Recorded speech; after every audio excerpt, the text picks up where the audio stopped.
In 2001, while browsing a dusky yard sale in rural Oregon, Natalie Carter stopped cold. Lying among old toys was a weathered backpack, one she hadn't seen in a decade. 10 years earlier, her 7-year-old son vanished during his birthday party. No clues, no witnesses, just silence. But this backpack, with its purple ink stain and faded initials, was unmistakably his. And it changed everything. The late spring sunlight filtered through the leaves of Crestville Park, casting playful shadows over picnic blankets and scattered balloons. It was May 13, 2000, a Saturday, and Natalie Carter had spent the last 3 weeks planning what she called the biggest 7th birthday party in the neighborhood for her son, Mason. The scent of barbecue lingered in the air, kids squealed as they ran between jungle gyms, and adults sipped lemonade while chatting under the shade. Natalie stood beside a plastic table laden with cupcakes and goodie bags, watching Mason laugh as he unwrapped a small box from his grandmother. Inside, a navy blue digital watch glinted under the sun. Mason's eyes lit up as he strapped it to his tiny wrist, declaring, "I'm a big boy now. I can tell the time myself." 10 minutes later, everything began to unravel. "I need to go potty," Mason had told her, slightly bouncing on his heels, his cheeks flushed from too much fruit punch and excitement. The restroom was only a short walk away, visible from where the parents were sitting. Natalie pointed him in the direction and reminded him to be quick. She didn't know it then, but it would be the last time she would ever hear Mason's voice in that innocent tone. Time passed. First 5 minutes, then 10.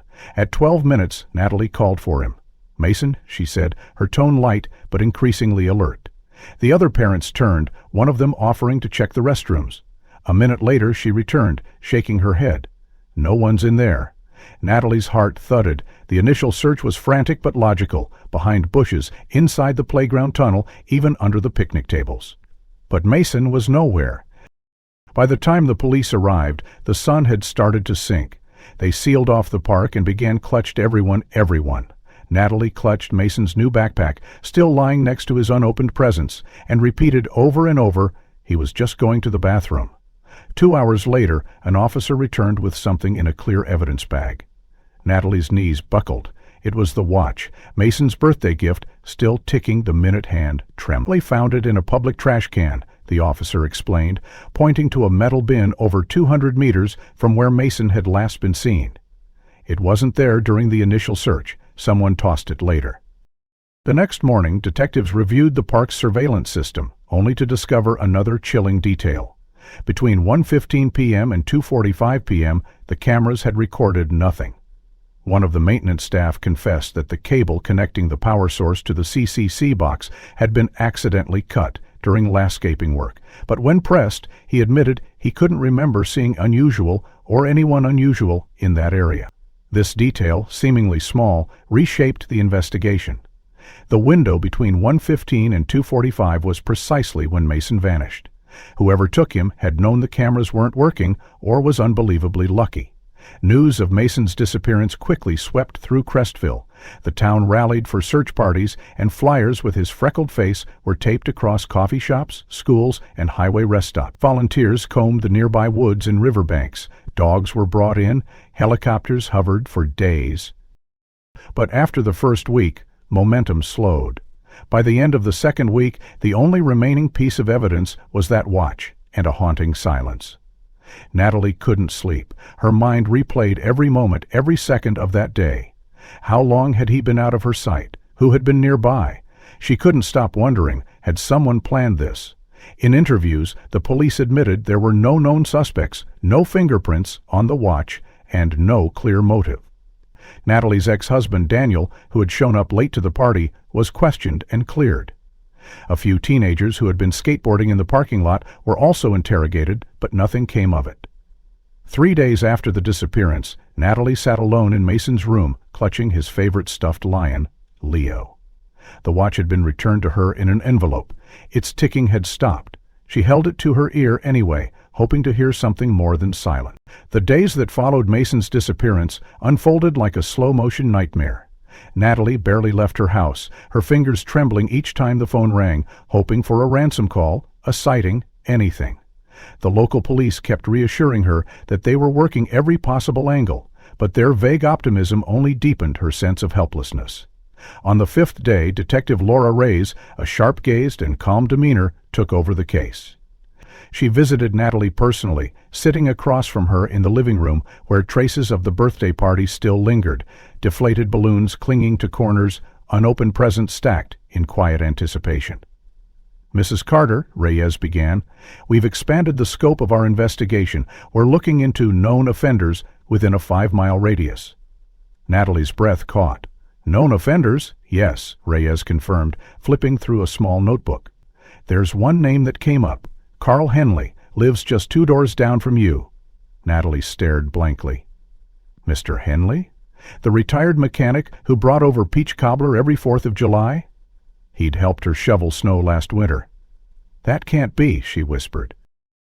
Reyes didn't respond directly, but continued, "He was investigated back in 1987 for alleged inappropriate contact with a minor. The case never went to trial due to lack of evidence." Natalie's chest tightened as fragments of memory emerged, how Carl had always offered Mason candy when he passed by, how he'd once asked if Mason could help him with yard work. Things she had once brushed off as harmless gestures, now twisted into dark possibility. "We're not accusing him," Reyes clarified gently, "but we're obligated to question him." The next morning, officers knocked on Carl's door. He answered with visible confusion and mild irritation, but complied. "I was home watching the Mariners game," he said. "Didn't step foot outside all day." His alibi was shaky. No one could confirm his whereabouts, and he didn't own a VCR to prove his story. But more troubling was what police found in his shed during a voluntary search. An old box of children's clothes, including small sneakers and a baseball cap, dusty but eerily similar to what Mason wore on the day he disappeared. Carl claimed they belonged to his nephew from years ago. "That boy's 25 now," he muttered, avoiding eye contact. Without concrete evidence, they couldn't hold him, but the shadows around Carl Henley had thickened. Meanwhile, Reyes assigned 2 officers to re-interview all employees who had been on duty at Crestville Park that Saturday. Most of them gave routine responses, cleaning the restrooms, restocking toilet paper, managing garbage bins. But one maintenance worker, Paul Trevors, hesitated before speaking. "I thought it was strange," he admitted, eyes darting around.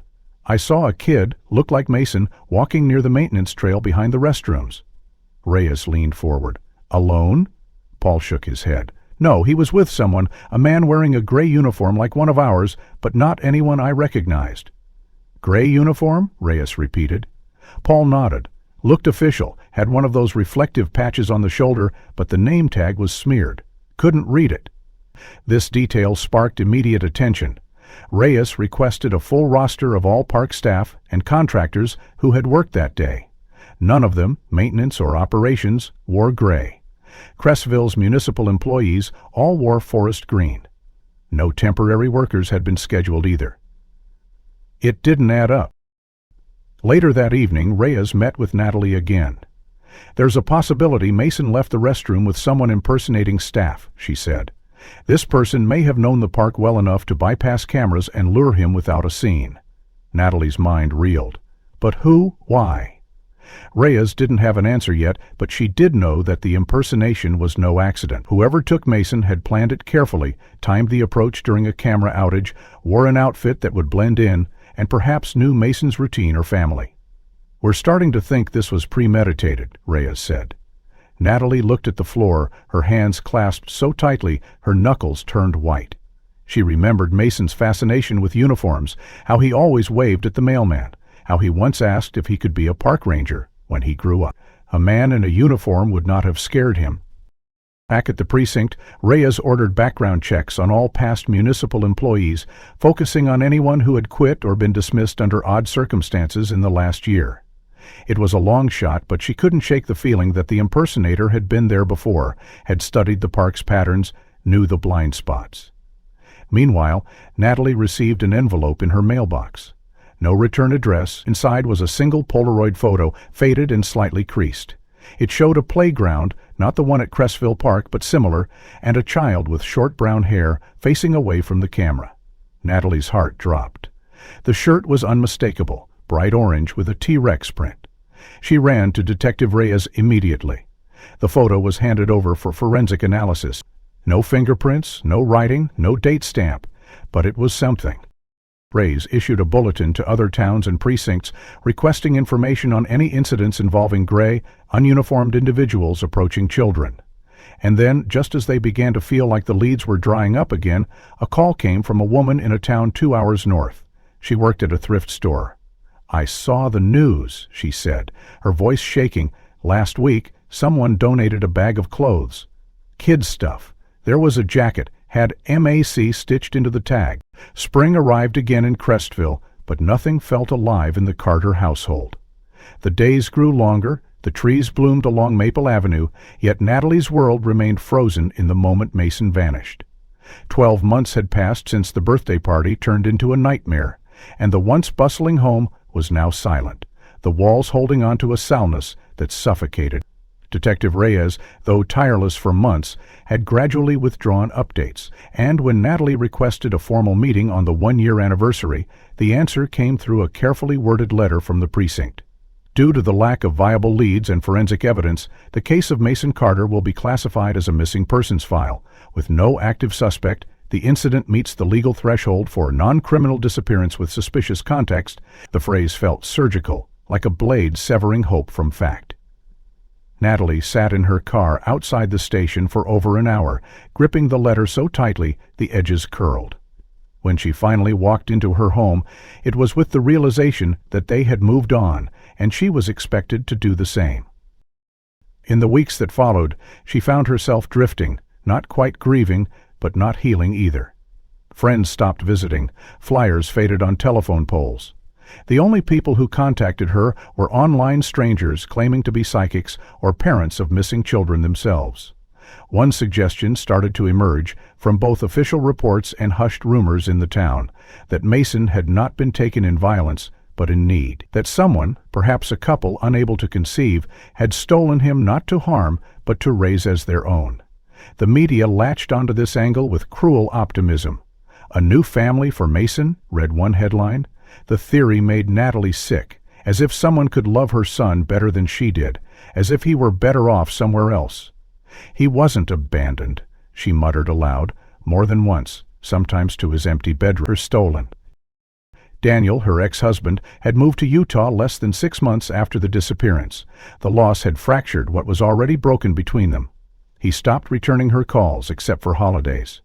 On a particularly stormy afternoon in late June, Natalie found herself in the kitchen reorganizing the top shelf of a rarely used cabinet, the one that held her old recipe books in clutter from before the divorce. She wasn't sure why she was drawn to that spot, but something about the need to create order had become a way to calm her spiraling thoughts. As she pulled out a thick, floral-covered cookbook titled Heirloom Family Dinners, a folded piece of yellowing paper slipped from its pages and floated to the floor. At first she assumed it was an old shopping list, but when she picked it up and opened it, her hands froze. It was written in uneven block letters, clearly not a child's handwriting, but oddly informal. There were only 8 words: "We'll come get you soon. Stay quiet." No signature, no date. Her chest constricted. The handwriting wasn't hers. It wasn't Mason's. It wasn't even Daniel's, at least not from what she could recognize. The paper smelled faintly of motor oil and something like old cologne. Natalie sat down on the kitchen floor, her back pressed against the counter, staring at the letter. Why was it in that book? Why that one? And why hadn't she seen it before? She tried to call Daniel. Voicemail. She tried again the next day, and the one after. Finally, he answered on the 3rd ring, his voice groggy and defensive. "Nat, I'm at work. What is it?" She launched into the discovery, her voice climbing with each word. He denied everything. "I have no idea what you're talking about. I haven't touched that book in years." "Was hidden, Daniel? Why would someone put a note like that in a cookbook unless they wanted it to stay buried?" "You think I hid it?" he snapped. "You think I'm involved in this?" She didn't answer. His silence followed, heavy and uncertain. "I didn't write it," he said quietly. "But if it's real, we need to give it to the police." Detective Reyes received the letter the next morning. She had returned to the station after being reassigned to another missing persons case out of state. The paper was dusted for prints, None matched anyone in the system. The ink was analyzed. The type of pen was common. The paper came from a cheap notepad available at almost every corner store. In short, it was untraceable. But Reyes agreed with Natalie. The hiding place was not random. Whoever placed it there knew it would not be found for a long time, perhaps ever. "I'm reopening the case unofficially," she whispered during their meeting. "This is not something I can ignore." With new curiosity, Reyes revisited old statements, particularly those from early suspects and park witnesses. Carl Henley was once again questioned, but he denied any knowledge of the note. "I barely know how to cook, let alone hide letters in cookbooks," he muttered, visibly agitated. But Reyes noticed something different this time. Carl had become more guarded, more irritable, and neighbors said he rarely left his house anymore. Simultaneously, Natalie began her own review of Daniel's past contacts. She sifted through old photo albums, yearbooks, even Mason's kindergarten newsletters. Something inside her refused to let the note be just another mystery. She was convinced it was a clue, and not from a stranger. Someone they had known, someone close, had left that message. Late one night, unable to sleep, Natalie flipped through an old family photo album and paused at a group picture taken at the park 6 months before Mason's disappearance. There was Daniel, standing with his arm around a man she barely remembered. Thin frame, crew cut, work shirt with a patch on it that read, "Maintenance Assistant." "Who is that?" she whispered. The man's face was forgettable, but the uniform was unmistakable, gray with a reflective strip. It had been 10 years, nearly to the day. The town of Cresville had changed little on the outside. Same Main Street diners, same gas station with the flickering sign, but Natalie Carter had become someone else entirely. Her once bright eyes had dulled with time and insomnia, her laugh lines sharpened by grief. She now lived in Portland, Oregon, in a small apartment above a bookstore where she worked part-time. The search for Mason had long since stopped being public. Reporters stopped calling, friends stopped checking in, and Detective Reyes had retired the case under a quiet code. Unsolved, unlikely to resolve. But Natalie had never stopped looking. Her searches had simply gone underground, scraping online forums, attending missing persons groups, combing flea markets and pawn shops on weekends, with the same question echoing silently. What if something slipped through? That morning had started like any other, a foggy Saturday, with the smell of roasted peanuts and brewed coffee drifting through the streets of East Portland. Natalie wandered the sprawling rows of a weekend flea market, idly flipping through vintage sweaters and dog-eared books. Her breath caught as she turned a corner and stepped into a booth selling used school supplies. There, half buried beneath cracked lunchboxes and pencil cases, was a navy black bag. Faded from sun and time, the stitching along the bottom edge was frayed, and a familiar smear of purple ink bled across one of the pockets, just like the ink that had exploded from a broken pen Mason once left open in his school bag. She reached for it with trembling fingers. Her heart stuttered as she flipped it over and saw the initials embroidered crudely into the fabric, MC. Natalie whispered the letters aloud, as if hearing them might confirm the reality.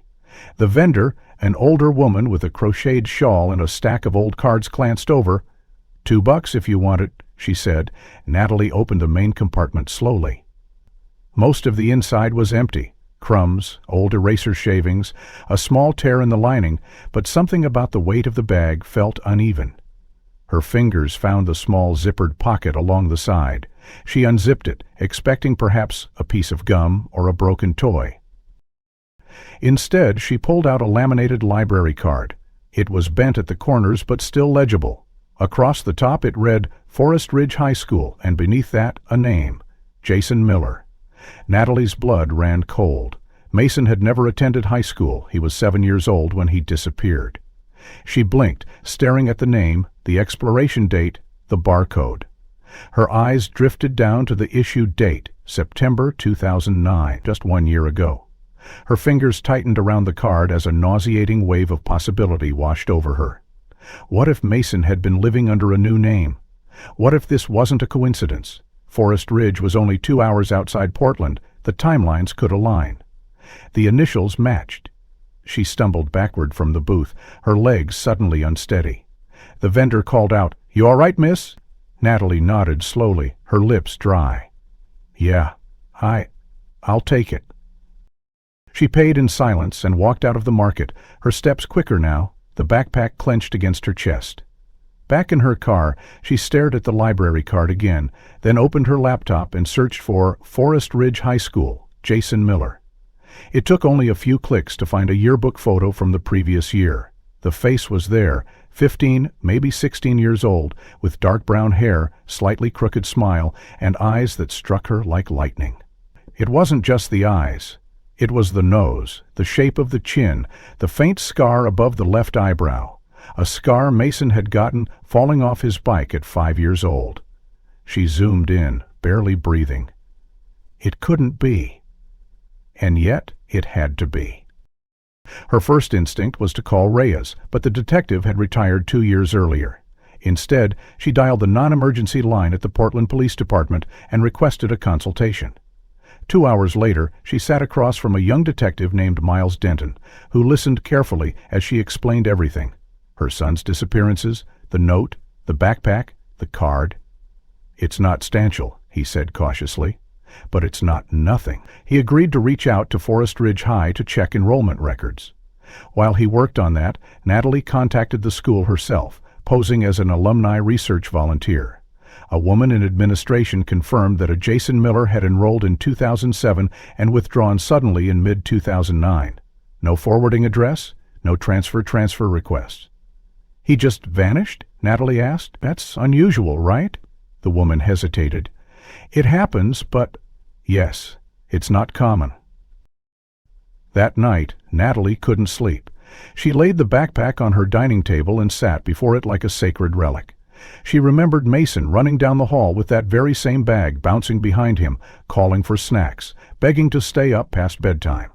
She turned the card over in her hands again and again, the name Jason Miller taunting her like a riddle with missing pieces.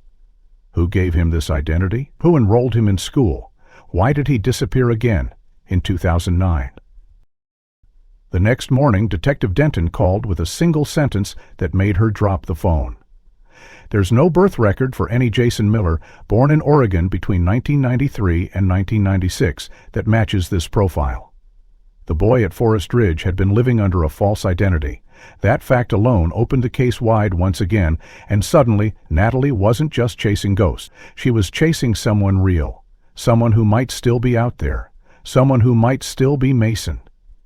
Her next step was clear.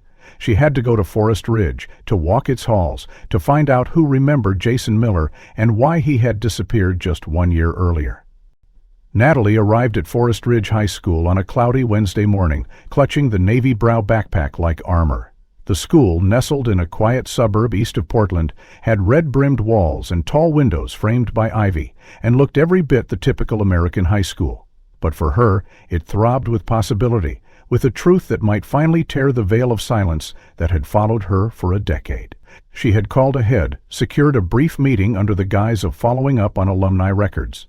Sitting in the administrator's office, she was shown a binder filled with enrollment documents from 2007 through 2009.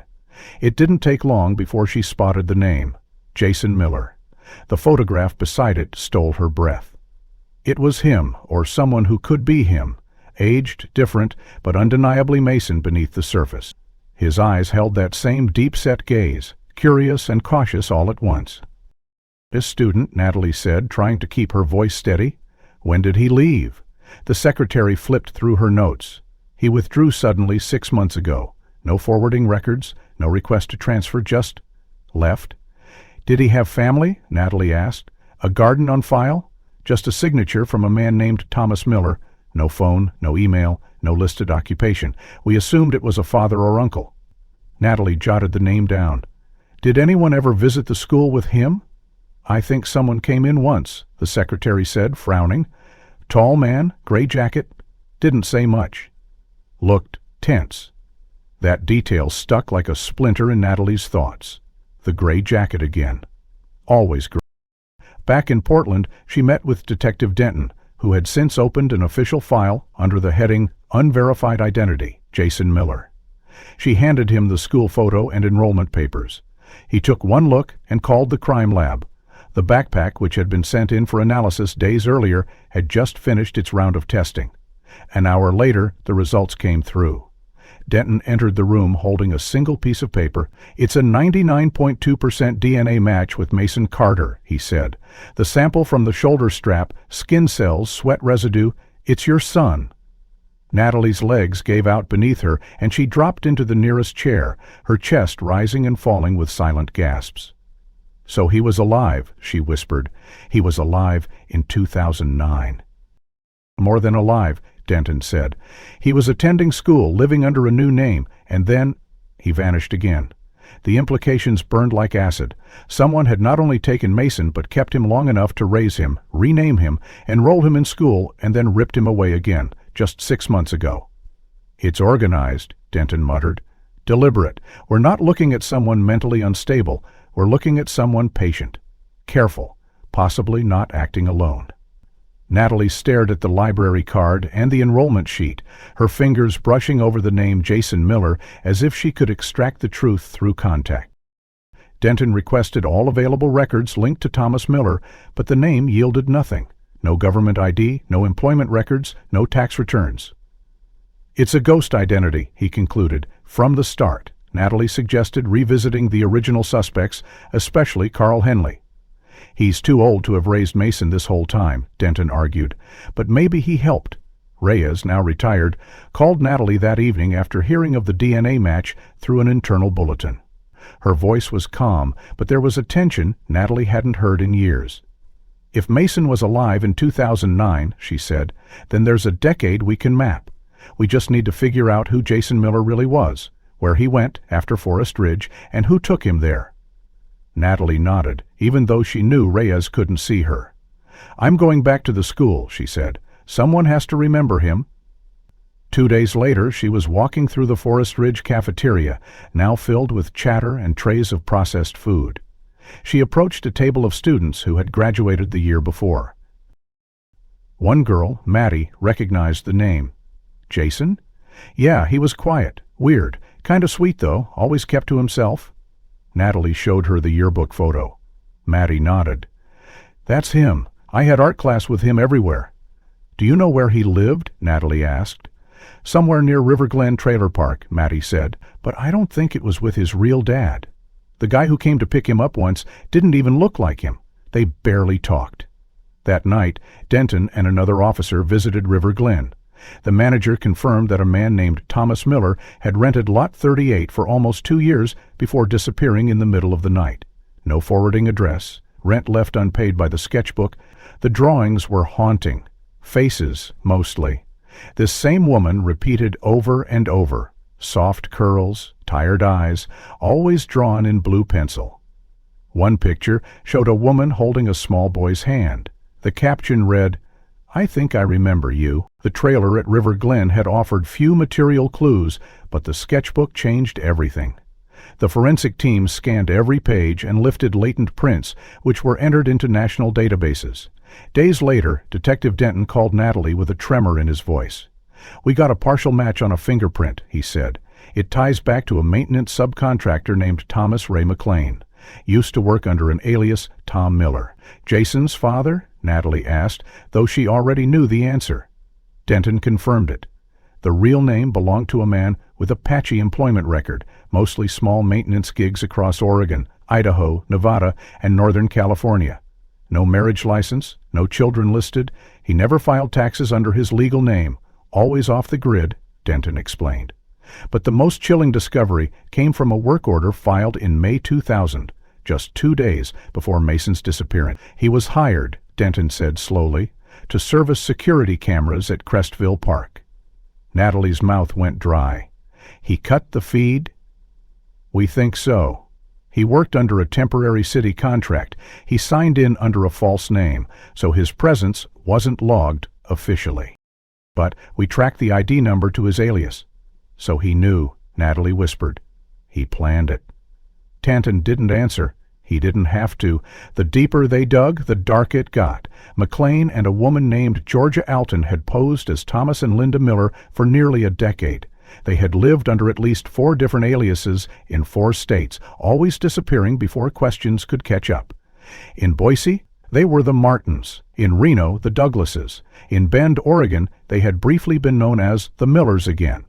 No adoption records existed, no custody claims. Their names were never tied to legal guardianship of any child.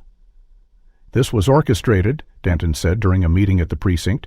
"They knew how to manipulate paperwork, forge school documents, fake doctor visits. Jason was never in the system."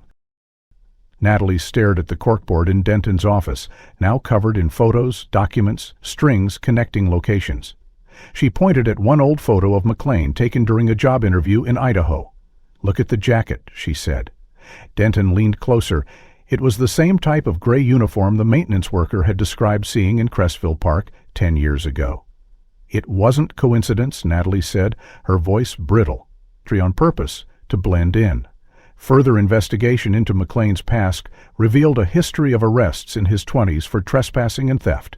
Nothing violent, nothing that would land him on any watch list.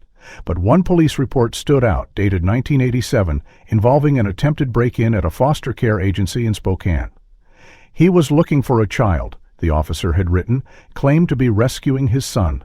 "He's been trying to recreate a family for decades," Denton muttered. "And when he couldn't find a child legally, he stole one." Tracking Georgia Alton was more complicated. She had no priors, no employment history, no family ties. Her name only surfaced in connection with a rental agreement in Nevada and as a co-signer on a P.O. box in Idaho. An old neighbor in Bend described her as quiet, polite, but intense. She was obsessed with keeping things tidy, the woman said. "Tear boy?" She hovered over him like he'd shatter. Wouldn't let him ride his bike alone or even go to school without checking the locks 3 times. Denton requested all DMV photos tied to aliases used by Alton. Natalie studied the images for hours, searching for recognition. When she saw a blurry shot of Alton outside a 2006, something clicked. "I've seen her," she said, "at the park. That day, she was feeding ducks with some other kids. I didn't think anything of it." Denton logged the statement. She could have been watching Mason for weeks. The realization that McLean had been involved in camera repair at the exact site of the abduction added a layer of brutal logic to the case. He hadn't acted out of impulse. He had studied the terrain, disabled the security, created a persona that wouldn't raise alarms, and chosen a boy who was bright, friendly, and trusting. He knew Mason wouldn't scream, Natalie said. He knew exactly when to strike. It raised the possibility that McLean had scouted other parks, maybe even other children. "He could have been watching us for months," she whispered. The pain of that thought was worse than any nightmare. Denton reached out to the FBI, and soon Mason's file was added to a national registry of suspected child abductions involving identity fraud. A special agent assigned to the case traced McLean's old bank activity. Most of it was cash deposits and ATM withdrawals from remote towns, but one recurring charge stood out, a weekly payment to a storage facility in Sacramento. They obtained a warrant and opened the unit. And inside were boxes of personal items, childhood toys, fake birth certificates, family photos doctored with new faces. One framed picture stopped Natalie cold. It was her son, unmistakably Mason, standing in front of a Christmas tree. He looked about 9, smiling shyly, dressed in a sweater she had never seen before. Beside him stood McLean and Alton, arms around him, their faces glowing like proud parents. "He made a family out of lies," Natalie said through clenched teeth, "and he didn't know the difference." Among the items was a notebook filled with lesson plans. Alton had homeschooled Mason during long absences between public school stints. The pages were covered in her delicate handwriting. She had taught him history, algebra, even French. But one section stood out. It was a diary, short entries, mostly marginal 5. He cried for his real mom today. "We told him she was gone, September 3, 2008. He asks too many questions now. Tom says it's time to move again. January 11, 2009. He drew her face again. I tore the page. He knows. The discovery of the Sacramento storage unit sent a wave of urgency through the Portland precinct. Inside that single rented space, Thomas McLean and Georgia Alton had preserved a parallel life, one stitched together with forgery, staged photos, and Mason's stolen childhood. The picture of him smiling beside a Christmas tree, the diary describing his dreams and questions, painted a chilling portrait not just of abduction, but of psychological manipulation. Detective Denton escalated the investigation, coordinating with the FBI and dispatching agents to interview former neighbors in every city where McLean and Alton had previously lived. Natalie, now working directly with the task force, remained tireless, her energy fed by the certainty that Mason was still alive. She read the diary cover to cover, circling every mention of discomfort, every time he asked about the woman in my dreams. One passage repeated the same word over and over. Mom, Mom, Mom. In a sleepy neighborhood on the outskirts of Eugene, Oregon, where the Millers had lived for 8 months under the names Todd and Linda Carson, agents knocked on doors and showed photos. Most neighbors remembered them only vaguely, kept to themselves, one man said. But one woman, Sylvia Camp, paused longer than the others. I thought something was off, she said, motioning the officers inside her modest home. The boy, Jason, was it? He used to walk past my house every morning to catch the school bus. Some nights I'd hear him through the open windows, talking in his sleep, sometimes crying. What did he say? The agent asked. It was strange, Sylvia said slowly. He'd say a name, over and over. Natalie. I'm sorry, broke my heart. Did you report it? The agent pressed. Sylvia nodded. I did, about 5 months in. Told a local deputy. He said it wasn't enough to go on. That report had never made it beyond local records. But now, with the case reopened and interstate coordination in place, Sylvia's words reignited the fire.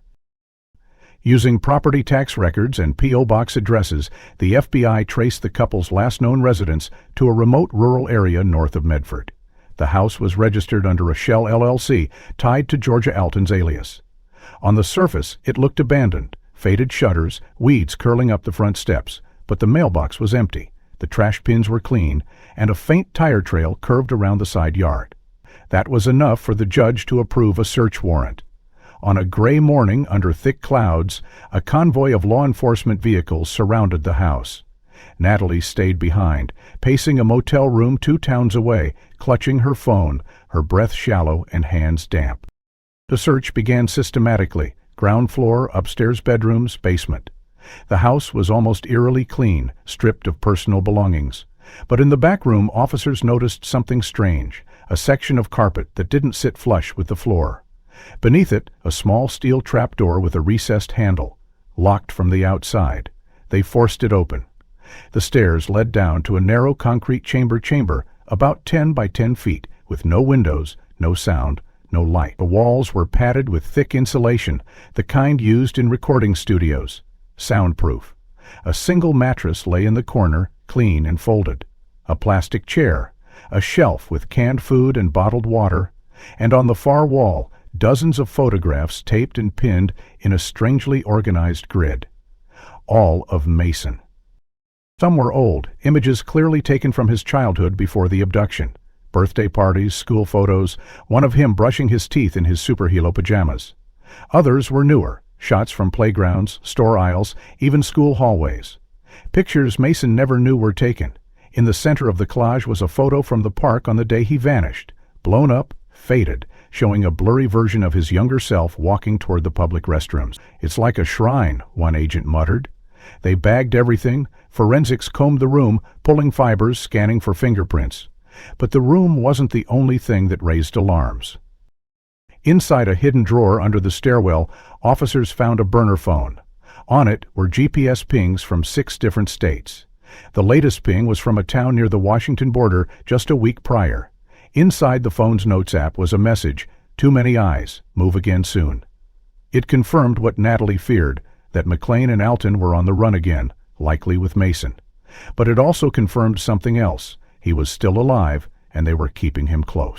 They never let him go, Denton said quietly, staring at the map covered in pins. Natalie, when told about the room, collapsed into a chair and wept silently. "He remembered me," she whispered when she saw the photos. He tried to hold on. The image that undid her was one drawn in pencil, pinned among the photos. A woman's face, kind eyes, loose hair, and at the bottom, scrawled in small black letters, "Who is she?" The burner phone found beneath the stairwell had one critical clue that law enforcement hadn't initially prioritized: a GPS history log that showed frequent stops around a quiet town near the Washington-Oregon border called Silverbrook. Small and unremarkable, the town's only library sat across from a laundromat and a diner, and boasted a tiny reading room for students. When agents canvassed the area using the most recent photo they had of Jason Miller, the librarian paused and nodded slowly. "Here comes in here," she said. "Quiet kid, reads for hours, keeps mostly to himself. He signs in as Jason Men." That was all they needed. Undercover officers were stationed the next morning, blending among bookshelves and laptop tables, scanning faces while pretending to browse. It wasn't long before he arrived, tall for his age, slim build, black hoodie, warm sneakers. He looked older than 17, but not yet a man. He walked with the kind of hesitances born from years of watching over his shoulder. He didn't notice the officers at first. He entered the library, greeted the staff politely, then made his way to the far corner, where a single large window bathed the space in morning light. He opened a thick hardcover, history perhaps, or philosophy, and settled in without a glance toward anyone. It was Natalie's voice over Denton's call that shattered the silence in her motel room, miles away. "We found him," he said. "Oh, safe. Alone." Natalie couldn't speak for several seconds. Her breath stalled, her mind a blur.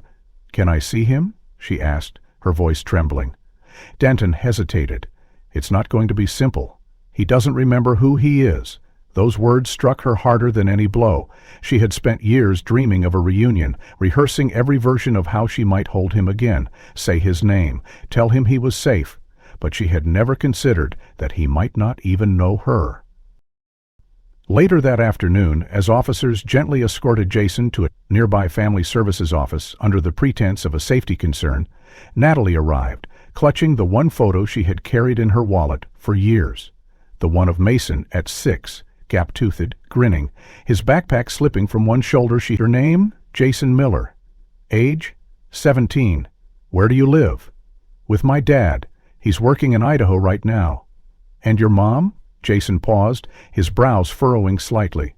She died a long time ago. Natalie turned away, biting her hand to keep from crying out. They told him I was dead, she whispered. They told him I left him memories. Jason grew visibly uncomfortable. I don't remember anything before 10, he said, just flashes. A park maybe, a blue swing set.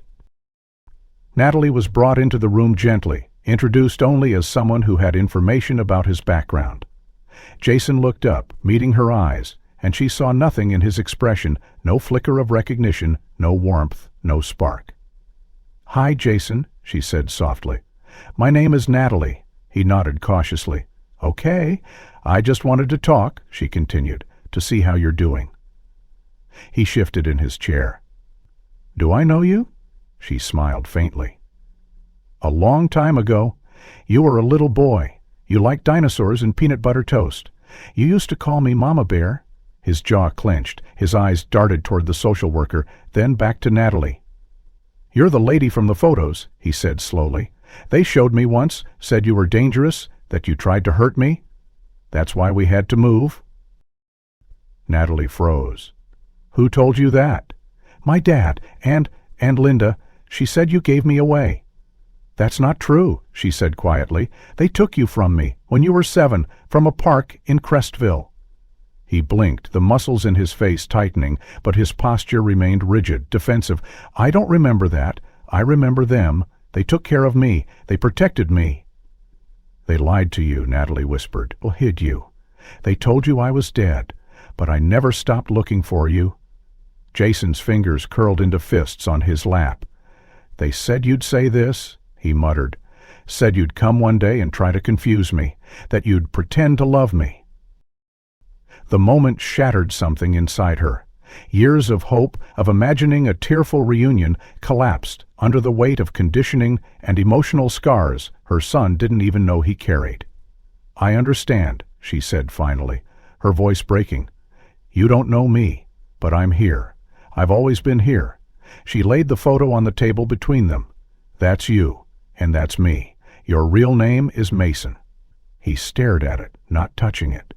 A long silence passed before he spoke again. If that's true, Why don't I remember? Because they made you forget, she said. But you can remember again, on your own time. I'll wait. She stood, unable to stay seated another second. I'm not here to force anything. I just needed you to know.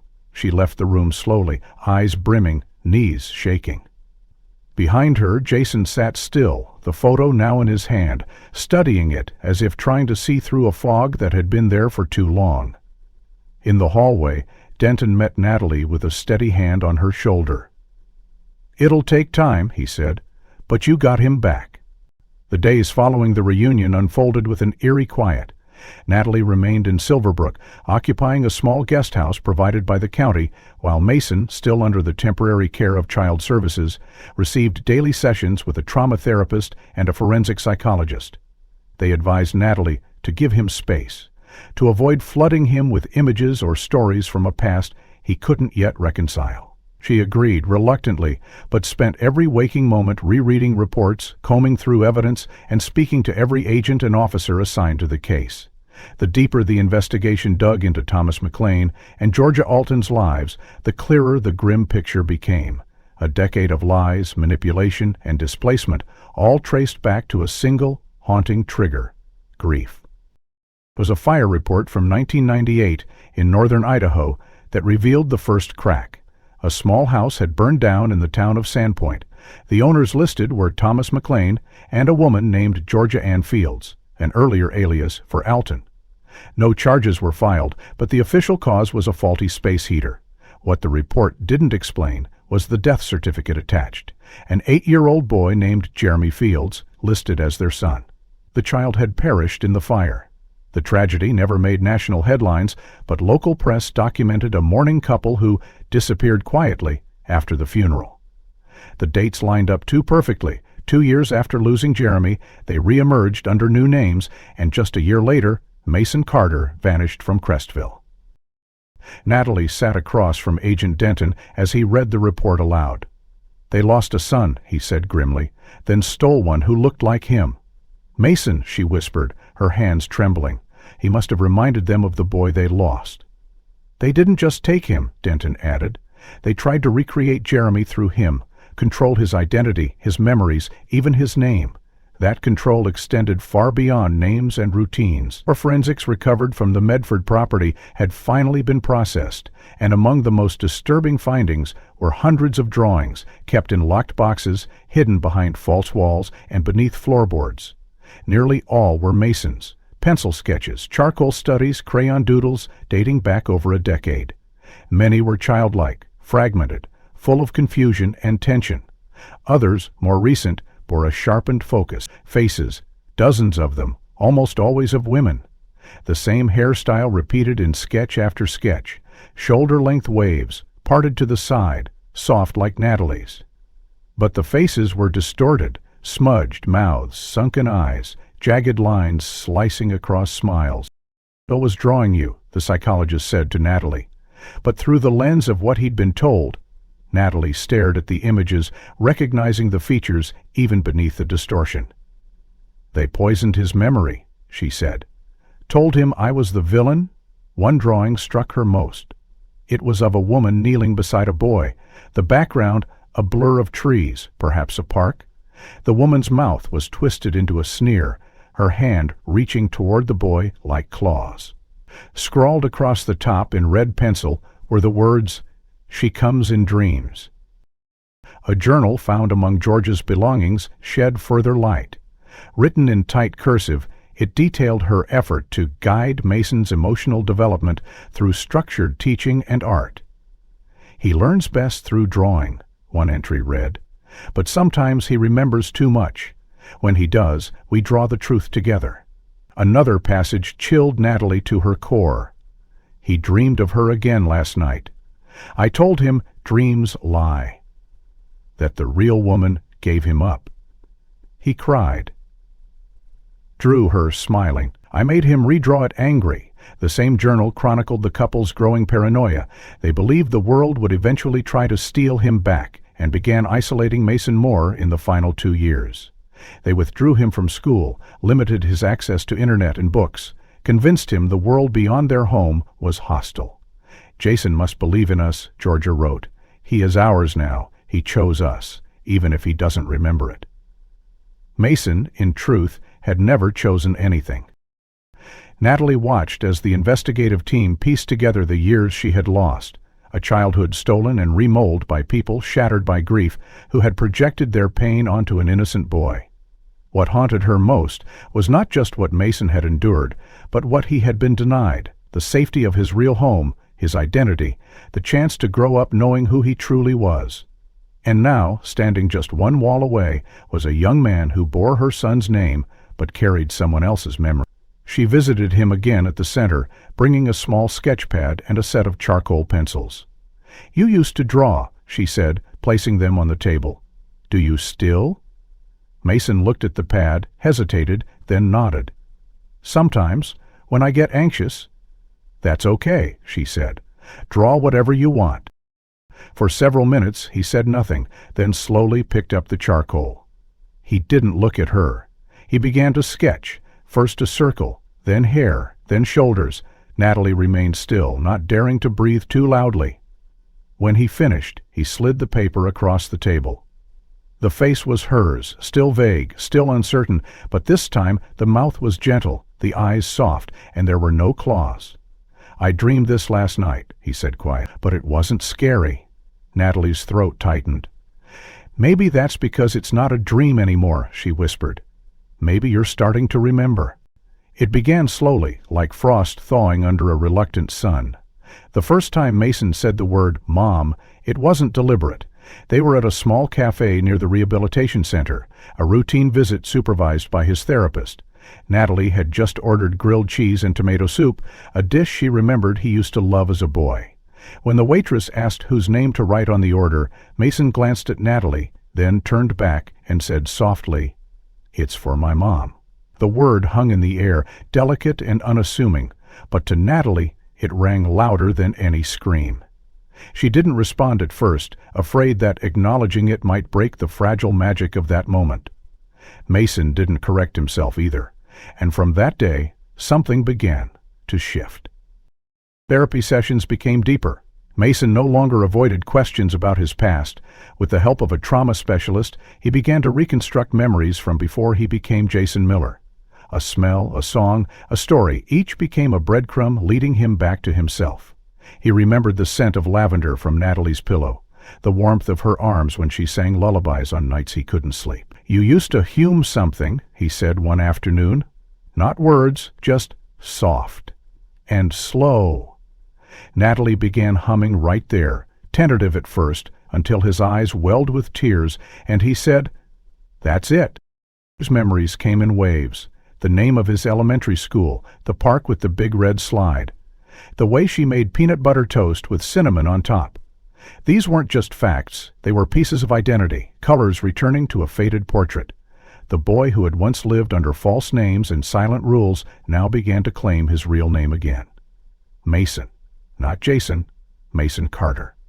And as he reclaimed it, so too did his laughter, his questions, his stubborn little quirks. Natalie found herself hearing echoes of the child she lost inside the young man who now stood taller than her, with deeper eyes, but the same heart. In parallel, the legal process took its course. Thomas McLean and Georgia Alton were both charged with multiple federal and state crimes: kidnapping, identity fraud, unlawful imprisonment, and emotional abuse of a minor. The courtroom was tense, especially when Mason chose to testify. He stood before the jury, eyes steady, voice even, and spoke not as a victim, but as someone who had survived the erasure of his identity and was now rebuilding it, one truth at a time. "She made me believe my mom abandoned me," he said. "But she never stopped looking. I'm here because of her." The jury deliberated for less than a day. The judge sentenced both McLean and Alton to 35 years in prison without parole. There were no outbursts, no pleas for mercy. The courtroom was silent as the gavel struck. Justice, long delayed, had finally arrived. After the trial, Mason made his choice. There was no pressure from Natalie, no pleading. She had learned to let him decide, to let him come to her when he was ready. And he did. One Sunday morning, she found him sitting on the porch of her new home in Portland, a backpack by his feet. "I'd like to come home," he said simply, "if that's okay." She didn't speak. She just pulled him into her arms and held him as tightly as she had 10 years ago, when he was still small enough to care. Rebuilding a life wasn't easy. Mason had missed milestones, memories, friendships. He was behind in school and cautious in crowds. But he was also remarkably resilient. With Natalie's support, he enrolled in community college classes, focusing on art and psychology. He kept a journal, encouraged by his therapist, and filled it with sketches, reflections, thoughts he hadn't known how to voice aloud. On the first page, in bold lettering, he had written, "My name is Mason Carter, and I am finally home." Natalie found it one day when he left it open on the kitchen table, and she sat beside it, weeping quietly, not from pain, but from a peace she had thought she'd never find. There were still hard days, moments when the past crept in, when dreams blurred with memories and he questioned what was real. But those moments grew fewer, softer, less consuming, because now Mason had anchors, a home, a mother, a name that felt like his own. Together, they created new routines, Saturday morning walks, sketching in the background. Each momatic moment became sacred. And in those quiet, ordinary moments, the extraordinary truth remained. A boy stolen at 7, found a decade later, torn from the life he knew, had returned to reclaim the one he never should have lost. If this story moved you, don't forget to like and subscribe for more emotional and mysterious true crime-inspired narratives. I'm curious, what part of Mason's journey impacted you the most? And where are you watching from? Drop a comment below. I'd love to hear your thoughts and connect with you.